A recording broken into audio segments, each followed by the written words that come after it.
One thing I'm not sure is, so I'm waiting for the stream. Okay, so we're streaming now. I'm not sure if that dead air comes through, so we'll have to check on that. Okay. And I'll shut up and cue the music. Cue the music.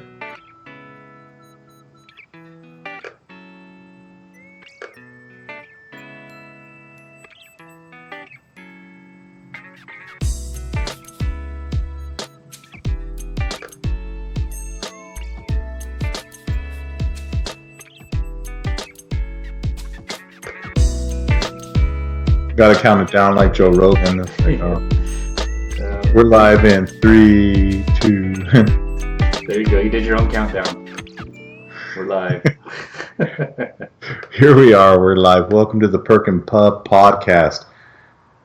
The things we talk about when we're in the coffee shop and we're in the pub. This one's going to be a pub podcast because I have a glass of wine. I'm having a little bit of wine, and Vinny is having some wine. Vinny's at the helm. He's at the driving, well, the steering wheel, if you will. What's that thing called if you're in a ship and you have that, it's like this big steering wheel and it has the spokes and whatnot, and you're like, oh, look at me on a ship, because that's how captains talk, right? It's like, it's not a steering wheel. Like, you don't get on, I always feel like I'm going to get on some sort of a ship, and the guy, can I steer for a while? It's like, oh, you don't steer, you navigate, and you're like, oh, this kind of feels like steering. Like, I don't know what that thing's called. What is that thing called that has all the spokes and whatnot? It should be called a steering wheel, and it's not called a navigator wheel because that doesn't exist. I don't think that even exists.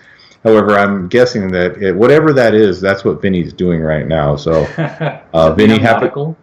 Yeah, you're nautical. Yeah, happy to have you, Vinny. And before I get started, I want to just give a plug, because I think it's really cool. Vinny's starting his own podcast, and it's called, well, Vinny, why don't you say a little bit about your podcast? Well, sure. Since I'll be on the spot. Yeah, definitely. So it's called The Creator's Pursuit. And it's all about talking to people like Jason and myself and all the thousands, hundreds of thousands of creators that are out there that are trying to build the lives that they can truly enjoy, and really not only trying to build it, but can't help but build it. Can't help but engage in that pursuit.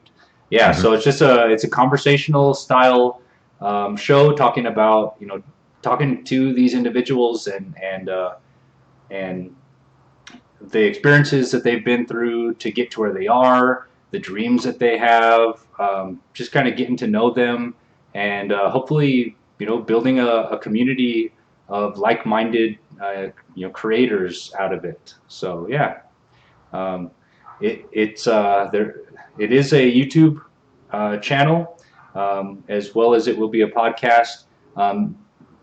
The first shows will launch in June, so yeah, look out for that. The Creator's Pursuit. Creator's Pursuit, awesome. Yeah, awesome. I'm looking forward to it. I'm already excited about it. I'm looking forward to having you as a guest. Yeah, definitely. And check it out. I'm guessing it's YouTube Creator's Pursuit. YouTube doesn't let you have a custom URL. Oh yeah, you have to have 100 subscribers. So do us both a favor. If you're not already, subscribe to Perk and Pub and Creator's Pursuit. We'll put a link in the show notes, and help us get to that 100 subscribers so that we can have a vanity URL that says youtube.com/perkandpub or /Creator's Pursuit. Yeah, absolutely. And and that's going to happen really quick. I think it's going to happen really quick for you and for me and whatnot. And I think because we're trying to really put some fun stuff and some good stuff out there into the universe, and that's never a bad thing. This chasing of the wind is something that I thought was pretty interesting, and I actually wanted to share this with you. When I read it this morning, I thought, wow, so I'm going through, I read the Bible Monday through Friday in the mornings. I have a specific time that I read it. Usually it's anywhere from 15 to 20 minutes. I'm on a 15-minute stint now, and so I'll read it, and I read through the whole thing, and then I start again. And so I picked up a NLT, and I've never read the NLT. This is what's the illustrated NLT Study Bible right here, right? So this thing is kind of like a monster. Look at this thing. Dang. It's huge. It's got all sorts of crazy stuff in there. Now, from a person who is, I'm very much a purist, so I'm not so much a purist. I'm actually more of a purist than these King James people, because King James has a lot of weird stuff in it. Excuse me. Vows and... No, not that. Like, for instance, like the King James will actually say, it'll actually use the term Easter, right? Mm-hmm. Which is just completely weird, because there was no such thing as Easter when these books and letters and everything like that, or actually the letters and the Gospels were written. Easter was came after Constantine, right? Yeah. I mean, it's something that comes from the pagans. So to actually put it into the Bible, and it's like 1620 Bible or whatnot, means that they were trying to. In my mind, I think they were trying to pander to the common consensus at the time, and the cultural, for lack of a better term, zeitgeist that was wanting to promote these things. In any case, so the New King James kind of takes a step back from that. So I'm like a New King James guy. However, there's some other translations that they say are really, really great. This NLT, however, is simultaneous. The NLT is goofy and at the same time just super amazing. I mean, it's so crazy. I've never read a translation that is both on one end just flat out like, what are you talking about? Like, why do you print that? And the other hand, it's like, wow, like that is amazing, like how you phrase that. And the NLT, to their credit, they said that was kind of their goal, that they wanted to make a translation that was understandable to people, but at the same time held true to the concepts, if you will, of what was being taught. Anyways, here's what really hit me. I'm in Ecclesiastes, and I'm reading Ecclesiastes 4. And starting at 5, I'll read 5 and 6. 5 says, "Fools fold their idle hands, leading them to ruin." Starting in 6, "And yet better to have one handful with quietness than two handfuls with hard work and chasing the wind." Yeah, so that really hit. I had to stop and read that again. Better to have one handful with quietness than two handfuls with hard work and chasing the wind. Because this comes after he's talking about how you can work hard, but you're not necessarily achieving something. You're not progressing. You're actually just chasing the wind, right? So not that we know anything about that, right? Dude, that's the story of my life, right? So it's crazy. Like chasing the wind, and it's hitting me so hard that we can work so hard at whatever we're working at and just be chasing the wind. And that image of chasing the wind, that's something that's really cool. The image of chasing the wind, you cannot chase the wind, right? Well, you can, but how fruitless is it? That's like the ultimate fruitlessness, is that the wind goes by, like say wind comes by you at like 15 miles an hour. The wind comes by you from behind and it hits your back and you run to catch up with it. Right? Even if you were to catch up with that wind, what do you have? You're grasping at nothing. Mm-hmm. You're running after something that has no substance. That the only reason why you're running after it is because you felt it rush across you and you thought it had substance, but it didn't. Only it had substance just because you felt it had substance. And it's just itself wind. And we attribute some sort of crazy value to this wind that we actually rush after that which is just brushed past us. And that brushed past us could be an idea. It could be an idea that has no gravitas, right? No gravity to it. It could be an inkling. It could be a fascination. For some of us, for myself, it could be a lust, right? Like a woman or something. And it doesn't necessarily mean that it has anything that is benefiting me. It's just something that blew past me, impacted me. I felt it, and then for some reason I felt like running after it. And that handful of quietness, though. That's the what many people believe Solomon, as the author or the inspiration for Ecclesiastes. Though it never says specifically. I just got to throw in that disclaimer. It never says specific. But they think it's Solomon, and I believe it's Solomon. The antithesis of that chasing the wind is a handful of quietness, right? A handful, right? Not just holding a bit of it. It's a handful of quietness. It means that there's substance to that quietness. And there, on this side, there is nothing but hard work after chasing the wind. So you stop and you hold on to quietness and serenity and peacefulness and the proverbial enough at the expense of running after the I'll never catch it, I'll never get it, I'll never be satiated. And I don't know. I know it doesn't say this in there, but the image that comes to my mind is as I'm chasing after the wind, I'm actually holding two fistfuls of sand.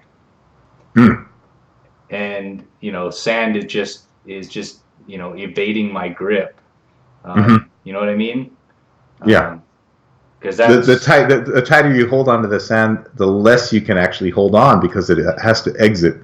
Right, and the wind catching it and just whisking it away. And then once that happens, then you're actually chasing after the wind, even harder because to recapture it. Exactly. Yeah, you're chasing after your dust in the wind. Yeah. Yeah. And so, and these are just two verses, and of all the verses that I read, this really hit me hard. What is chasing the wind?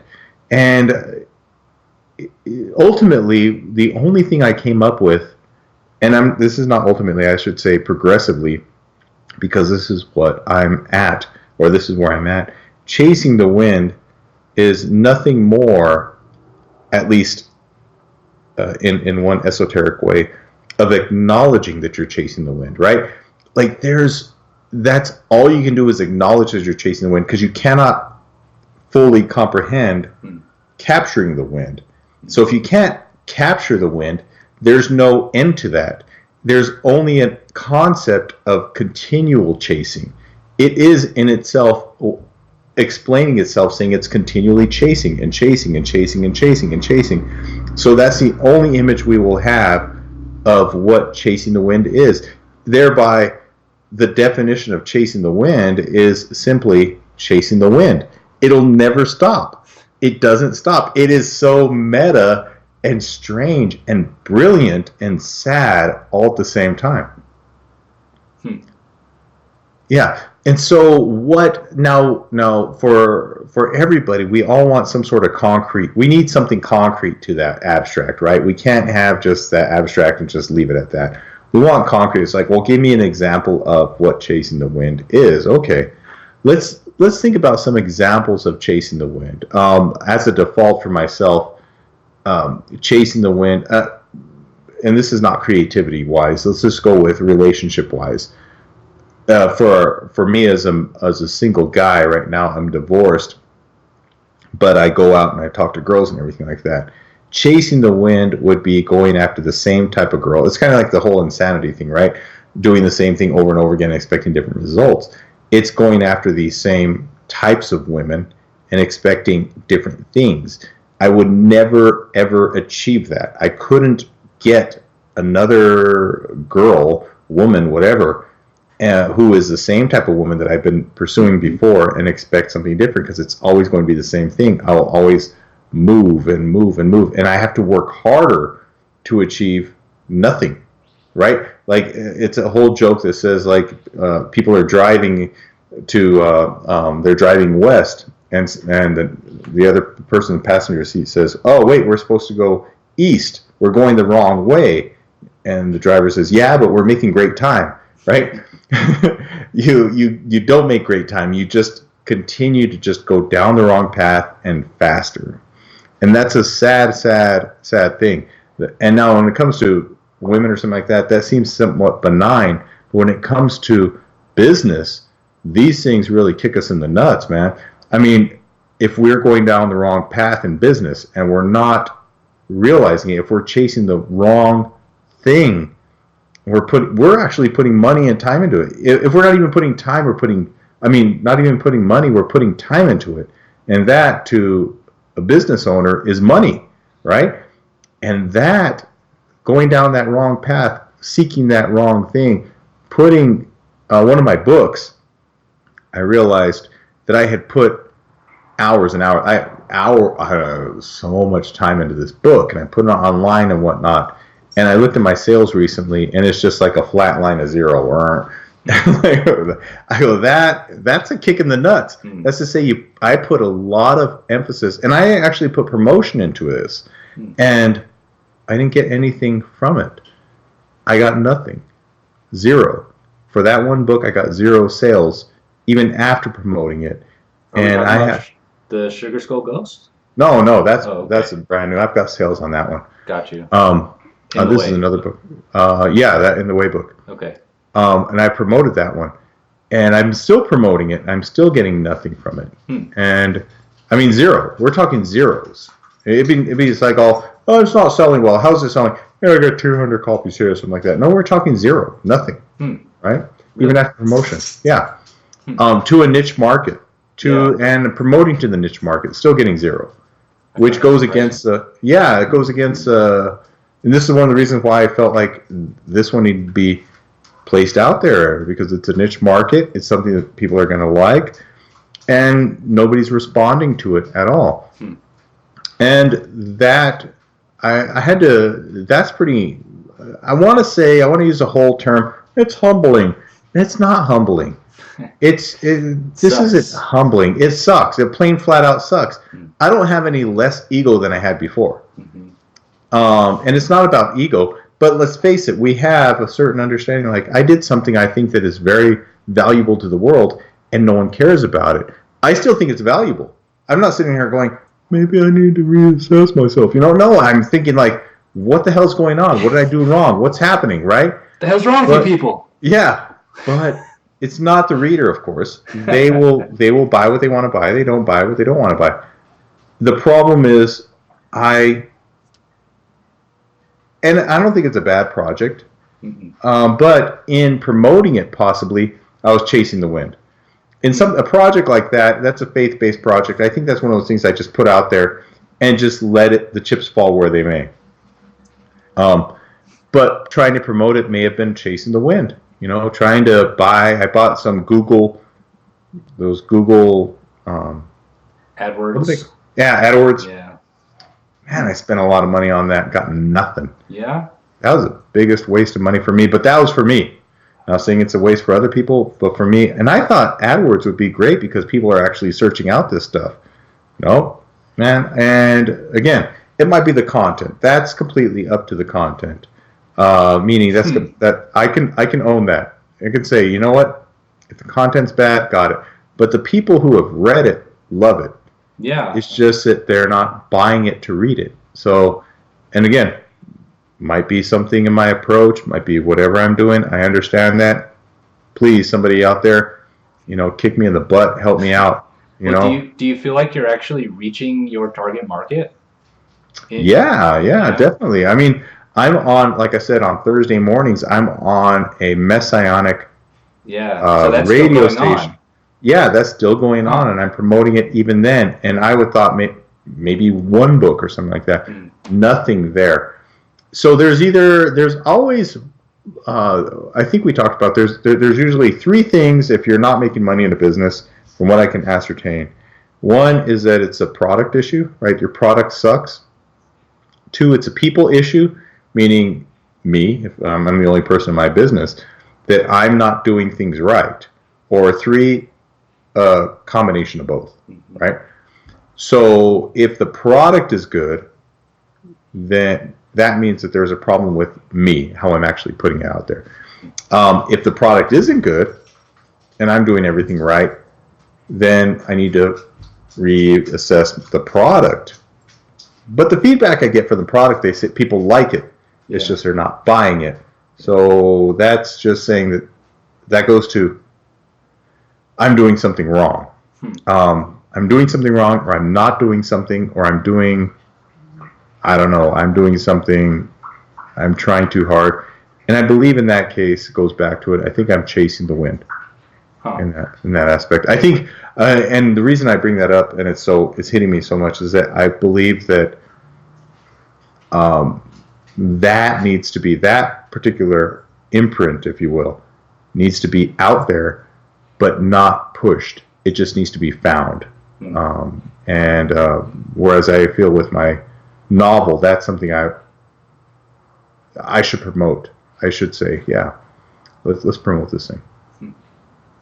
Yeah. So I don't know. Let me put something out there for you, and you know, you can decide if you want to take this on or not. But I was thinking about this today as I'm preparing, putting the work in place to start my own podcast.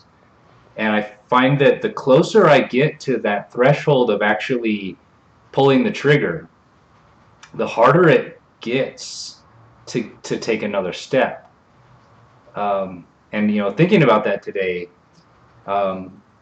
it is occurring to me that when it's just a thought in your head, it can't fail. It's a dream, and it's as glorious and beautiful as you paint it to be, which, I mean, I'm a great artist in my head. The results are perfect. Right. And, it's just this beautiful, perfect implementation of exactly what it is that you think you want. But as you start putting those things into the real world, and, plucking them out of your dreams and actually trying to put them into reality, it's so quickly does it lose that luster and become like not, I mean, all the imperfections come out, and and then all of a sudden it can be this thing that fails, Yeah. Like, I had this weird thing, and I'm just going to jump in here. Yeah. How I was watching, because I had mentioned I was watching the Guy Ritchie episode of the Joe Rogan podcast, and how they have these red curtains right behind, along the line. And so it frames that person who's talking in these red curtains. And I have this like red tablecloth, and I felt like I should put that red tablecloth behind me, and like this 10 peso version of Joe Rogan, because I have a red tablecloth, crimped just right to make it look like I have some, and it's all a falsity, right? But it's something that you think about, and as you're getting closer and closer to it, you start to realize how insignificant we are in the whole scheme of things. Like, how, especially when we look at guys, I mean, and I was thinking about, I don't know, maybe this has merit or not, but I got my hair cut today, and so before we did this, I went and I took a shower, and as I'm getting in the shower, I started to realize that we watch guys like Joe Rogan and Tim Ferriss and Tony Robbins and everything like that. These are the top 0.000000001%. I mean, if that much, like, of everybody, right? And then we hit ourselves against them, and we feel bad. We aspire for that, even. Like, well, it's good. Like, audacious. It's cool to aspire for it, but it's not cool to compare ourselves to them and then feel that maybe we shouldn't do it because we aren't at that level. Not at the level of, like, the ultimate prime top people. Right. That's horrible, because they weren't even at that level when they started, right? And I liked how you showed me those podcasts of early Joe Rogan, because he wasn't Joe Rogan. Jordan Peterson. It was funny watching that one, because Jordan Peterson blew his mind like 10 or 12 times. I watched that today, actually. Yeah. I think the one that really blew Joe Rogan's mind is that when he asked him, how many downloads do you have? Yeah. And he didn't even have the calculation himself. Yeah. But he had the calculation for kind of the month. And he told him, so in a year you have over 1 billion. He says, does that make you the most watched or listened to interviewer in the entire history of the world, right? Right, yeah. And Joe Rogan's like, oh, well, I don't know. Yeah. And it's like, really, like, how many people have listened to Barbara Walters? Maybe like 400 million, 500 million, like 900 million in their whole life, all of her interviews. Yeah. And they're listening. I mean, he has over 1 billion downloads. Does that make him, in a year, 1 year, does that make him more impactful than Barbara Walters' entire career? That's crazy when you think about it. That is really crazy. And I think that Joe Rogan didn't realize how crazy that was. Right, yeah. Like, he actually may have surpassed some of the greatest interviewers in all of media, possibly combined. Yeah, and he had the best possible reaction to that. He's like, so Peterson, he throws out the calculation. So he's like, so you get about 1 billion downloads a year, and Joe just kind of like, half-assedly tries to calculate in his head, and he goes, yeah, about that. And Peterson says, no, over that. He's got the math. He already figured it out. And so Joe like has a moment where he's like, oh crap. But within 15 seconds, he's like, well, all I do is I just show up and I just keep doing it, and I just keep doing my thing. And I mean, I think that's, I hope that's, I think it really is. I think that's the best possible answer that you can have, and I think it's also his genuine response to it. Yeah. Well, that's obviously what he's been doing, right? Yeah. Like, you'd be hard pressed to watch Joe Rogan say like, well, for 1,000 interviews at 3 hours per interview, he's faking it. No, he's not. He's just doing what he does. Well, what was the interview who did he have on where he was making that point? He's like, what we do is we come in here and we have a conversation for 3 hours, and in 3 hours, the truth is going to come out. Yeah, eventually. You cannot hide, the truth for 3 hours in a conversation. So, it's whatever the truth is, it's going to come out. Whether that is, that you're a good person and you've got good things on your plate, or that you're a liar and you're backtracked 100 different times in this 3 hour spot. Like, the truth comes out. Mm-hmm. Yeah, absolutely. And I like the fact that it's at first it was kind of daunting at the long form, but what I'm doing is I'll pick one, and then what's crazy is that it's helping me exercise more. Yeah. Because I'm going for like a jog in the morning, and I come back in and I turn on one of the podcasts and I just start exercising. And I was reading, can't remember who it was. Somebody was talking about they're in this Tim Ferriss, right? Tools of Titans. This guy works out for an hour and a half every morning. And he just says the reason why he does it is because no matter how crappy the day is, if you do a good workout for an hour and a half in the morning, at night you can always say, well, that sucked, but I got that workout in. Yeah. And that's great. And that's on like the negative end. On the positive end, when you do it, it can set you up for positive interactions throughout the day. And so you're just, it's like, oh man, I'm running on hitting all cylinders or whatnot, firing on all cylinders because I worked out earlier and whatnot. And so I've been working out, listening to him, and it's weird because I want to continue. My whole rule is that when I stop working out, I have to press stop or pause or whatever.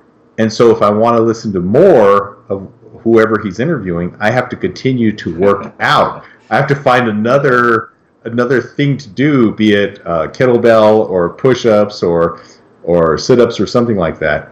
And it just allows me to extend that time to listen to that podcast.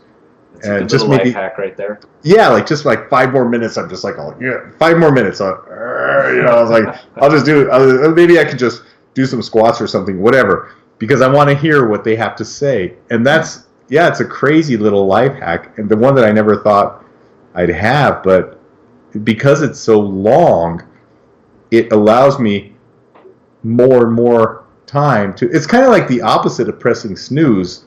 Yeah. when you're waking Yeah. up, right? You're actually pressing not snooze Not by snooze. just working out more. I'm going to press the not snooze button, meaning I'm not stopping working out. I'm just going to continue working out. Yeah. Yeah.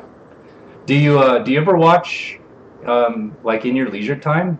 Do you ever consider putting on an episode instead of like firing up YouTube or something along those lines? I'm sorry, Netflix, any of the mind-numbing substances. Oh, you mean just watch like a Joe Rogan Yeah, instead like of a... as leisure. Yeah, does that ever come up? You know, it doesn't. And the reason being is that I start to think too much Mm, when I watch it, and so if I'm trying to relax, I'm not wanting to think. gotcha. And I've tried it before. Like I've done it with documentaries, where I'll sit and I'll say, I want to watch a documentary, and then I'm watching it like 10 minutes in, I'm like, thinking about this, I think about that, and it just drives me crazy, and I have to stop. And so I stop, and because I allocate to myself anywhere from 30 minutes to an hour worth of say, video time a night, which is usually Netflix or HBO Now. I got HBO Now, and just as a tentative type thing. And so I'll watch something, but it's only like 45 minutes, and that's it. And so in that 45 minutes, if I watch like a Joe Rogan or something like that, I get all hyped up, and then I don't feel relaxed. I can't escape my own mind. I can't be in some other world. So I've actually found, and I had tried this before, the Game of Thrones, right? Mm-hmm. I tried watching that before, and I just couldn't do it. I was like, man, this thing's raw. However, I'm watching it now, excuse me, and it's a nice escape. It's a nice get out of this world and be in another world, and where I don't have so much stakes, right? It's just those people have stakes, and it's life or death for them. But for me, I just get to watch them have life or death, and I can just quite frankly, just tune out of that stuff. Yeah. Whether that's good or bad, I don't know. Maybe I'll be looking 20 years in the future and say, like, you bastard, why did you do that? You wasted all your time. But I mean, it's 45 minutes. I think we all have different reactions to things, and I think this is no different. Like you said, as you watch those, Joe Rogan, it starts to stimulate all kinds of thought of your own, and you kind of start going off on your own, all these different tangents. Whereas, I think when I watch it, I do get more of that like escape. So yeah, it's just funny how we have different reactions to the same stimulus. Yeah, and I think there's one other element to it, and this is something that's maybe this is not a good thing. I just preface this. It's when I want to escape, and when I want to just I'm done with everything or whatnot. And I'm not saying this is good, but I don't like every so often Joe Rogan will just get into his, yeah, man, you got to watch what you eat and you got to work out and everything like that. And I'm sitting there like, I just want to relax and have a French fry or something, And you're telling me I got to work out, you make me feel guilty, and I don't want somebody to make me feel guilty, and that's not a good thing. But maybe that's just that's a thing, man. That should be being honest, right? Yeah. It doesn't have to be classified. It's just that's what it is, Yeah. So, and that's just where I'm at. I do like the escapism of fiction, and I do like being able to indulge myself in that, even though I don't get to much, but I do like it. Because I write fiction, and that's something that I feel is important when we can tell these stories and have people either relate to them or just entertain them, or, well, like what Guy Ritchie was talking about. you can have these underlying really heavy ideas, but then on the surface have something that's appealing and entertaining to people, and let them dig deeper if they want to. And I like that. Yeah. Mm-hmm. So speaking of Guy Ritchie and fiction, have you heard anything about his what was the movie that came out, Sword and Stone or something like that? I have no idea. This is actually the first time I heard about it. During the podcast? Yeah. Yeah. No, I hadn't heard Somebody was anything. telling me that they heard not good things about it. Like it was overly CGI'd, but what isn't? Well, he even said that in the podcast, and which sounded weird, which sounded odd, that they would be a bunch of CGI, and who knows? Yeah. This is my first introduction to it. I think that, I mean, he's coming out at the same time that the Guardians of the Galaxy came out. That was crazy hearing him talk about that, but at the same time, it's like, why would they even think that is a good idea? I don't even know. He said that they were waiting for a date for a year, and Yeah. they just kept getting pushed back by bigger titles. Yeah. So they finally just cemented next to Guardians of the Galaxy, which, like, okay, well, the biggest title that you could ever go against. I mean, and I can understand if it's like overflow, right?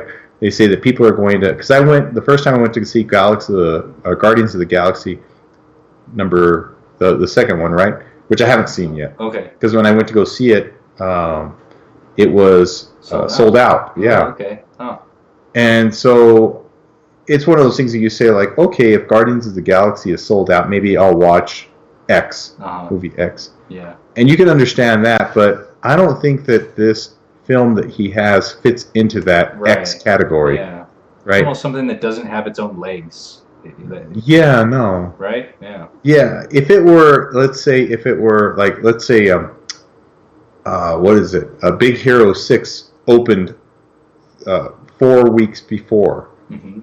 And you hadn't seen either Big Hero 6 or Guardians of the Galaxy, and you go see Guardians of the Galaxy and they say it's sold out. You say, well, Big Hero 6 is here. Yeah.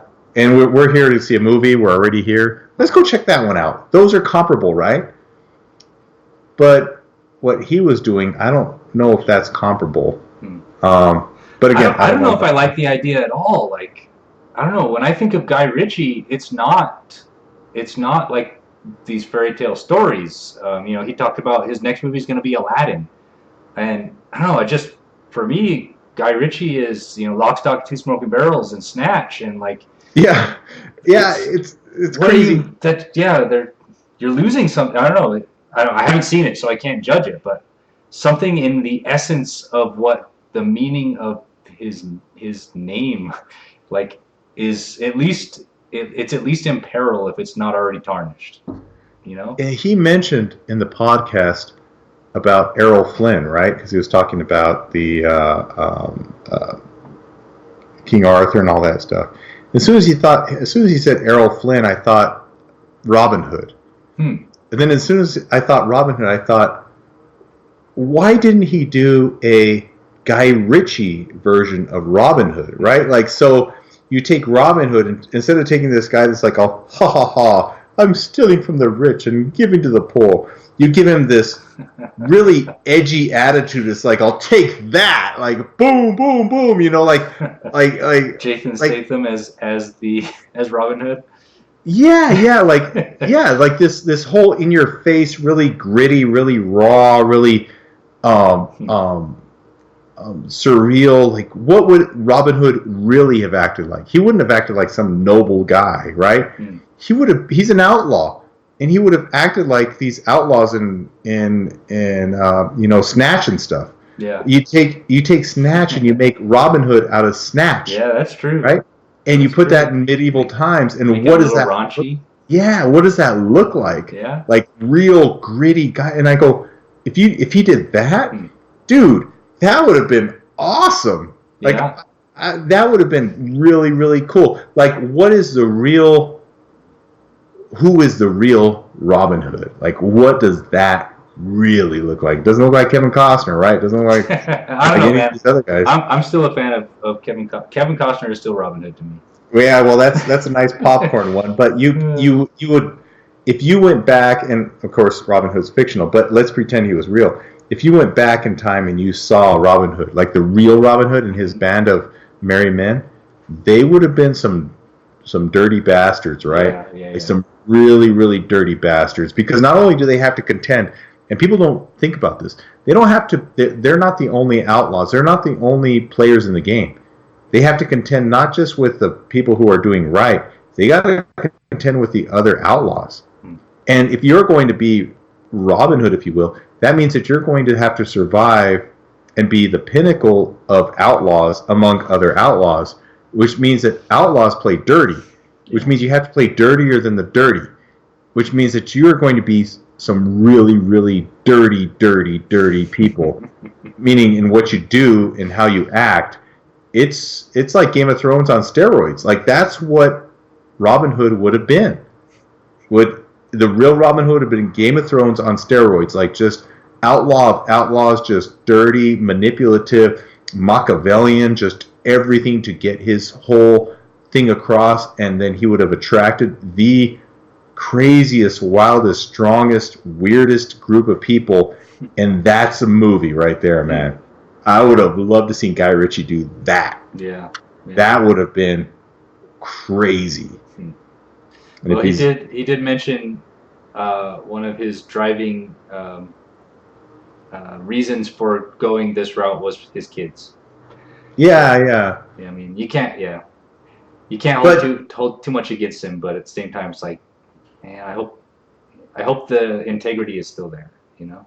Yeah. But at the same time, he was talking about budgets and everything like that and CGI. Yeah. I mean, how much CGI was in Snatch? Come on. Yeah, exactly. Yeah. And so if you did the same camera stuff, I think, right? But that's not even CGI. That's just cool. So you do the same thing, like I said, you just say there's no CGI. Like in Robin Hood, why would you need CGI? Yeah. Like if you think about it, people back in that day when Robin Hood was apparently or assumably existing, he's not going to do anything and I think that's a weird thing with movies, right? Is that somehow you need CGI because you are showing people doing things that they couldn't do in real life. Whereas if you don't have CGI, you have to accurately represent people doing things that they could do in real life. And so you get the best people to do things, right? It's like Jackie Chan in like Rumble in the Bronx. You don't have CGI because Jackie Chan is your CGI, right? And if you hire enough human CGIs, you have an absolutely amazing movie without having to put CGI to it. And he could have a whole movie, and here I am lecturing Guy Ritchie in his pocket square on how to do things. Let's get him on the call real fast and let's bring him in. The pocket square, man, pocket square. That was so. All right, so there was a movie that I had seen. I think it was called The Intern. And it was Robert De Niro. Did you ever see that? I've heard of it. I actually heard good things. That's Anne Hathaway, right? Yeah, Anne Hathaway. Yeah, it was really I heard good. that was a really great movie. It was a great movie. It was underappreciated, if you will. Oh, I'm sure it was. I know. I don't think I ever even heard of it before I watched it. Mm-hmm. But he gives an explanation of the pocket hanky. He says, he actually I think it's what's his name. Anyways, the curly-haired, goofy guy that's in all the movies and has all the funny parts, whatever his name is, he asks him what what is it for? Why does he carry it? And De Niro tells him, it's a crime against humanity. It's that you people, you young kids don't know what this is for. This is the last like act of chivalry.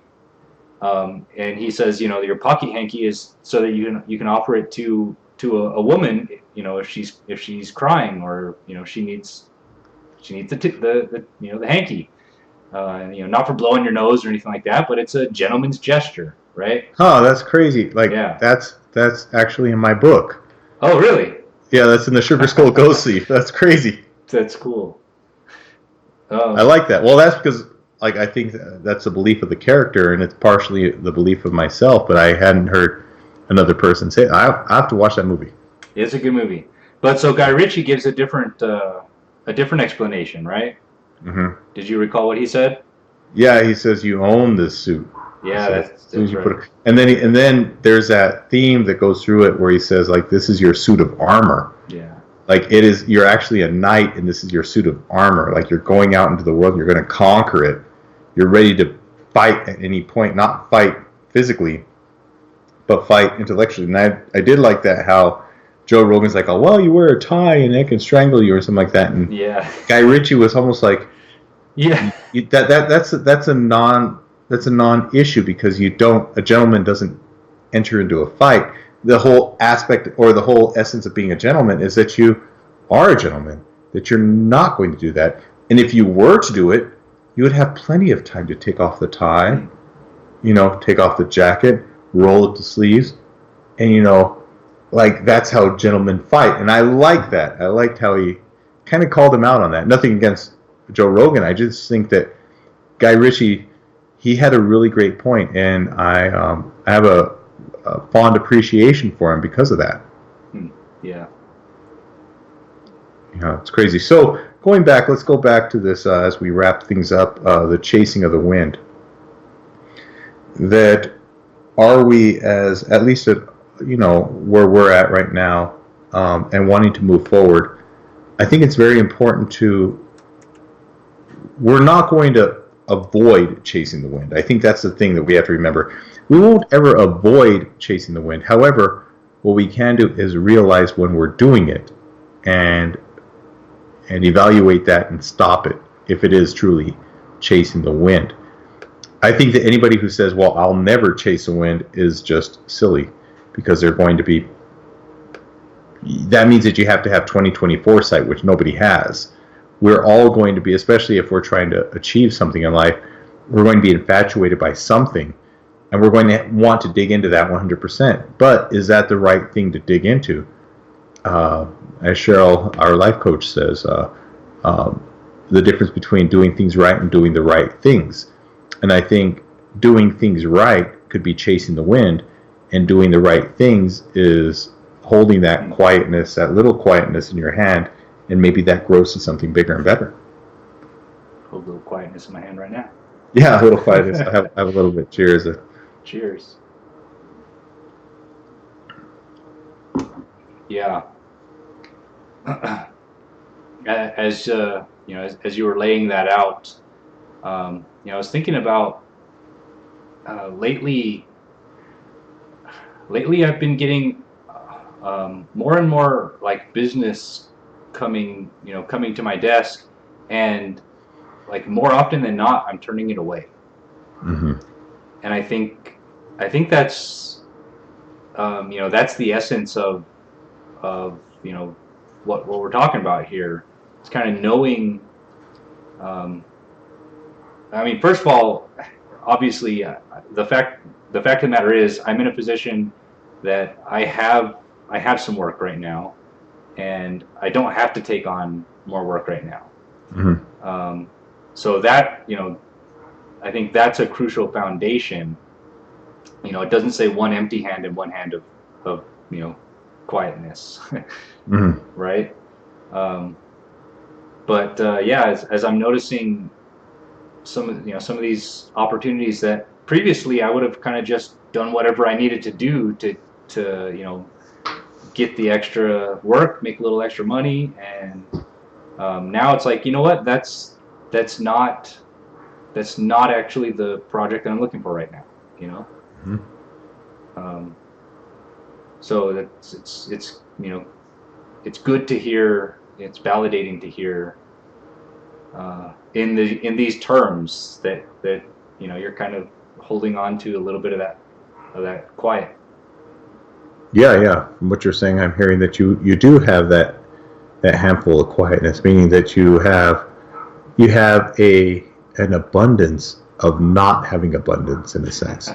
right? Yeah, well, and to be honest with you, like I'm putting this very activity in Mm-hmm. that palm of quietness. I mean, I don't consider this to be, um, chasing the wind particularly. At least, in this chair, Yeah. it's maybe a different sensation for you, um, but it, from this perspective, it's an enjoyable activity. It's an opportunity to have meaningful conversations, with a good friend, and in a medium that maybe even somebody else benefits from, and enjoys the conversation and gets something out of it. Yeah, absolutely. I agree. I couldn't agree with you more. And it's, and I think that, like, we're not, at least I'm not chasing after anything. Hmm. I'm not chasing after eyeballs necessarily right now. I'm just putting it up there. If it gets 2 views, that's great. Eventually it'll get more. Or maybe it doesn't. But it doesn't take away from the soul satisfaction of actually doing it at the moment. Yeah, I agree. And yeah, that soul satisfaction of doing something, or doing something to one's soul satisfaction, is beneficial to each person, and it actually helps us move to the next project and the next project, because you have that soul satisfaction. It touches us in that way, and eventually we find our way to what works. If we're doing something and there's that sense of discontent or disconnect, then we know it's not a good thing, and it's not going to lead us to the right place, because that's actually like going down the wrong road and expecting the wrong road to lead you down the right road. It just leads you down the wrong road more and more and more and more and more. However, the right road feels natural, and it feels, even though you're not there, you're not at the destination, it feels calm. It feels good. You say, like, you know what? I'm on the right path. I may not be there yet, maybe going a little slow, but I'm on the right path, and I enjoy the scenery, and I'm just going to enjoy the scenic route. Why not? Because the worst thing that happens is that I get to the destination, I don't have the millions of views, but damn it, I enjoyed that walk. That was amazing, right? Yeah. Can't ask for anything more. Yeah, it's true. Mm-hmm. Well, let's wrap this up. Any final thoughts on your end, by the way? I'm just thinking that's a good way to think about moving forward in the Creators Pursuit podcast. Um, I do have to actually, get people on the show, because it is a conversational piece. Different guests and that sort of thing. But you know, a lot of my energy this past week has gone to, like, building some branding and starting to, like, try to put together a little bit of a platform, a following, trying to get the word out, and, like, maybe, and I kind of came to this conclusion, yesterday at the end of the day, like, maybe what I need to do is just hit record and just start talking to people, and, like, not worry about all that other stuff. I mean, Yeah, I think I actually, I agree and disagree. I admire you for the effort you're putting into building that platform. And I actually would say that, yeah, you want content is king. Keep on putting content out there. You mean But start? I think, what was that? You mean start putting content out there? You already started, Ran. And you already started. You did one video already, and that's the start. So you're already well on your way. The other thing was that, yeah, it's good, and I, talking to myself so much also, rather, that we do put that content out there, but that we take, I don't know, a little bit of time to say, let me make an analogy. It's one thing to know how to cut or chop down a tree, right? You can be the best guy who learns how to chop down a tree. It's another thing to learn how to refine that wood, to make it something that's soft. Maybe you're planing it, or maybe you're sanding it so that it becomes something fine for something to hold. And I think that refining is that marketing, right? The chopping down is creating content. You got to get the wood. The only way to get the wood is to chop down the tree so we have something to work with. Then we refine it so that we deliver it to somebody in a form that they like, and we actually put it in front of their eyes. I think they both have value. I think it's not a zero-sum game. But content, if you don't chop down the tree, you don't got the wood to work with. And I think that that's where we're at right now. We got to chop down trees. And once we get some trees chopped down, just to belabor the point, then we can start refining and not focus too much on that. Know that that's going to be there. It's going to happen. And we will do that. I mean, we're already kind of flirting with it. We're going to do it. Let's get some content out there. Yeah. Well, these are fun, and I really appreciate the opportunity to, kind of get my wings, if you will.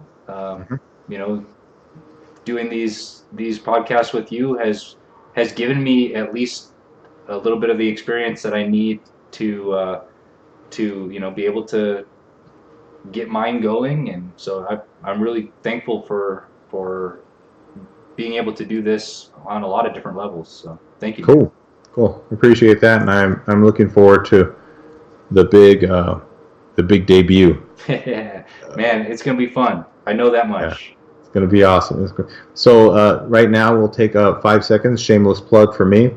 My new book is out, The Sugar Skull Ghost Thief, and that can be found on jason-salas.com. That's jason-salas.com. It can also be, you can find, it's basically going to take you to a link to either Amazon, Nook, Barnes & Noble, Kobo, whatever, or you can just go to Amazon, just search The Sugar Skull Ghost Thief, and it's going to pop up.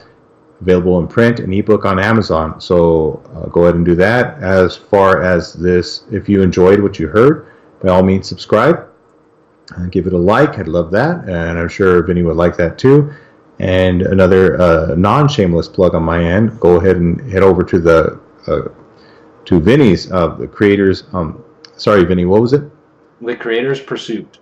The Creator's Pursuit. And it's we'll put a link. I think, to find it on Facebook right now.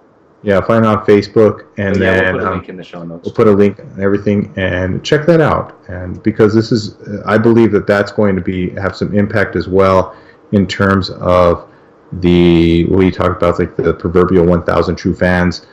And there's a lot of us out there who feel that the market is open now for people to actually make a living off what they do, creativity-wise, without having to appeal to a million people. You can just do what you do, find your fans, find the people who like what you do, and then you're good. Yeah. And don't forget that this Thursday is the Sugar Skull Ghost Thief release party. Yes. In Las Cruces, New Mexico. In Las Cruces, New Mexico, only at Amaro Winery from 7 to 9.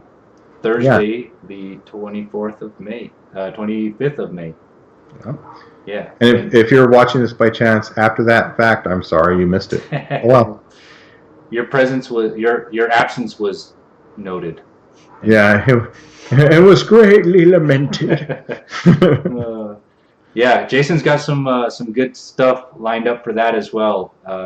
So it's not, as to use your words, it's not just a come meet the author kind of thing. Stuffy release party. Like, Jason's putting production quality stuff into this.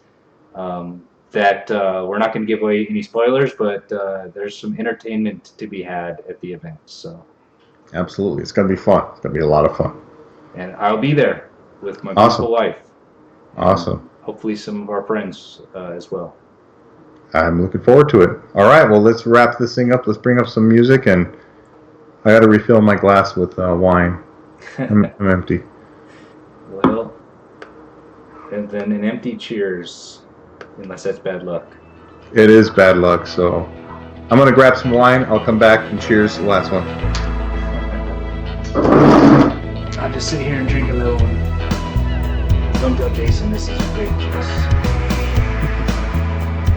That was all out of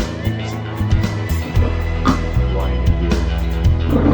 What's that? Oh, I didn't say anything. Here. I said cheers, man. Cheers. All right, I'm gonna take us out with the splash image there,